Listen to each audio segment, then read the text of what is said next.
Order! Order! You are an incorrigible delinquent at times. Behave yourself, man! Now, everyone said that this would be a social media election, and all parties have been using the online sphere to press their messages. But some campaigners have a proven track record. Several members of the team that pulled off an unexpected victory for the Australian Prime Minister Scott Morrison in April are now working for Boris Johnson's campaign. As part of our Target Voter series, Kylie Morris reports from Australia on how they did it and what it might mean here. Fakery, exaggeration and manipulation. The truth feels an early casualty of this general election, but there's a precedent and it comes from a land down under.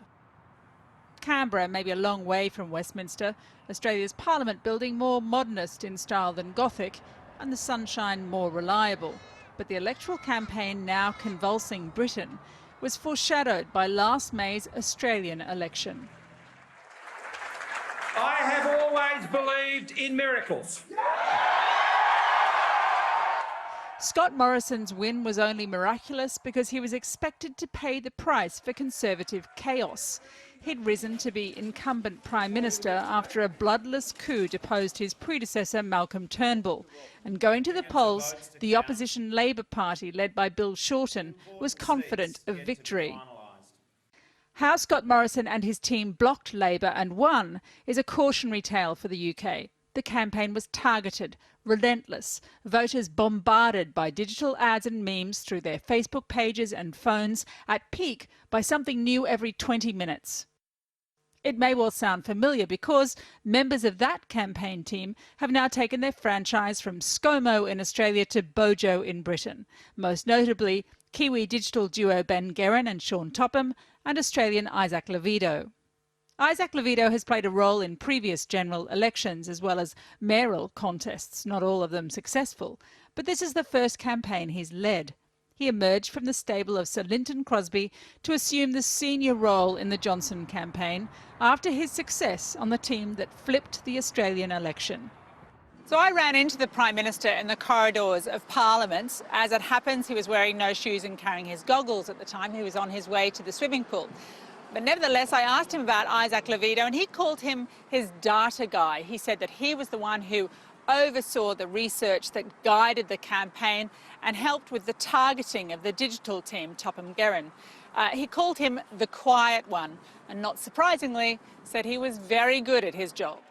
The keys to the success of the 2019 campaign were essentially targeting the other side with negative messages and scare messages and offering nothing other than sort of gentle reassurance that the government was not going to change anything and presenting this very benign picture of just one person, which was the Prime Minister. The campaign relentlessly contrasted opposition leader Bill Shorten with an honourable, everyman version of Scott Morrison. He was just an ordinary family man who wants you to keep your job and your savings. You have been told a lie by people smugglers. Scott Morrison's hard man history, like the time he stood as Immigration Minister and talked tough to asylum seekers, was scrubbed.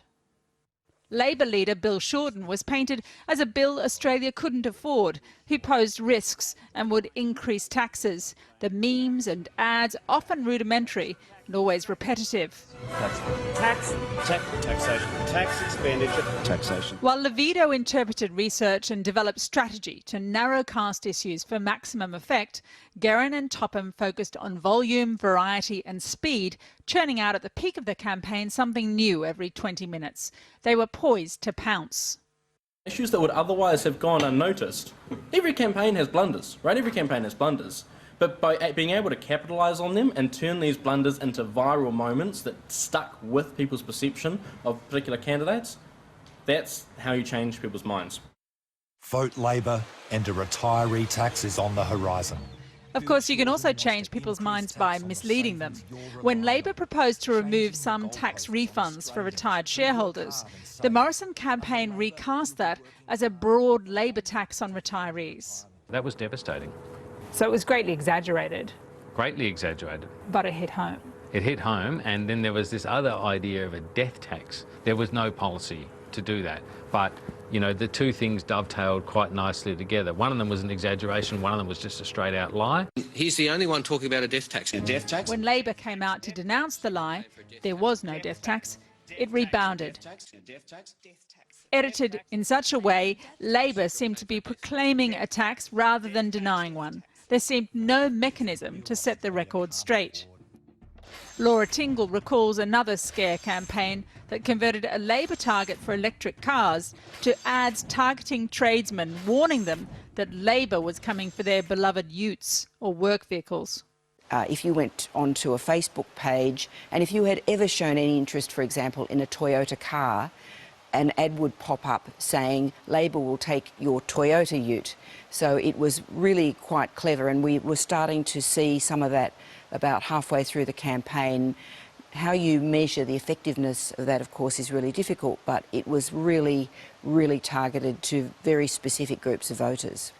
For those out campaigning on the road, it all just felt like a well-disciplined operation. Morrison ally and newly appointed ambassador to Washington, Arthur Sinodinos, says they had a plan and they stuck to it. Scott Morrison had gone out early and defined himself in the public mind before his opponents could define him, and then it became a compare and contrast between him and Bill Shorten, who'd been opposition leader for 5.5 years and clearly had negatives. The strategy came together actually quite well. Isaac Levito, all of these people, they were working away for 12 months on the plan. What does this mean for the UK? Well, you're already seeing it online, in your Facebook feed and on your television screens. A campaign style tried and tested in New Zealand and Australia, now playing out in the UK. Kylie Morris reporting.